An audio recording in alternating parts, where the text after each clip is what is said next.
Okay, here we got a hole in the wall from a towel bar, and what we're going to do here is we're going to fill in this hole and match the texture that's on it too. So this hole's fairly small. You can see I can stick my finger in there. You don't really need to have, it's not real necessary, but usually put some tape over this, and then you have a base to go on. But what we're going to do is we're going to throw some plaster mud that dries quickly, and it goes inside here to make it nice and flat. And then the next step would be to come by and put on some joint mud to match the texture. Okay, so what we're going to do, we're going to throw this mud inside here. We're pushing it back inside, so you get quite a bit of it, and you just shove it in, and you keep shoving, and you kind of form, it kind of overlaps in the back, kind of like a J, so to speak, kind of hangs over. And what you want to do is cover it up as best you can.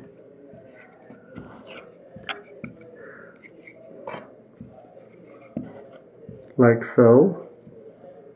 Make it nice and flat. Okay, now, the stuff that I use on here is called Easy Sand Sheetrock number 5. And this stuff hardens within 5 minutes. They have different stuff that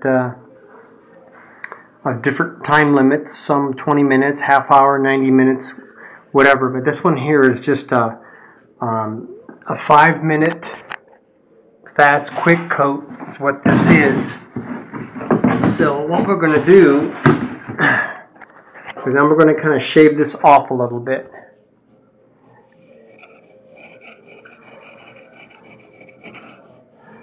And what I'm doing is shaving it down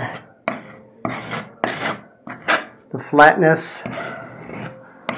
of the wall so it matches. And I filled in these little areas here that were kind of sticking up, or excuse me, not sticking up, but it was they just had some holes in them.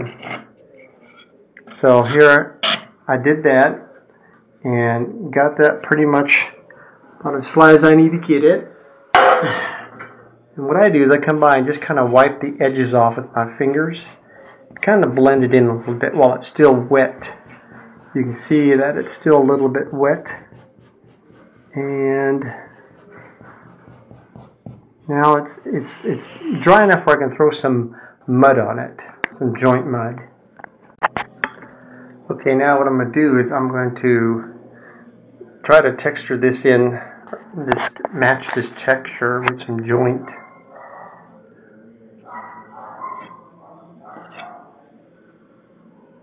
There's different ways you can do this. And I pretty much did it with a small knife. And then now I'm going to come back over with a heavier knife to kind of smooth it out. Kind of blend it in. You can see it's kind of matching up a little bit.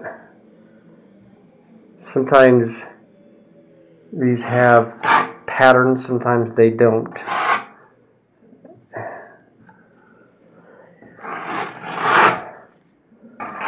And hopefully like that, and there's the finished product when it dries. All I have to do is paint it and it's ready to go.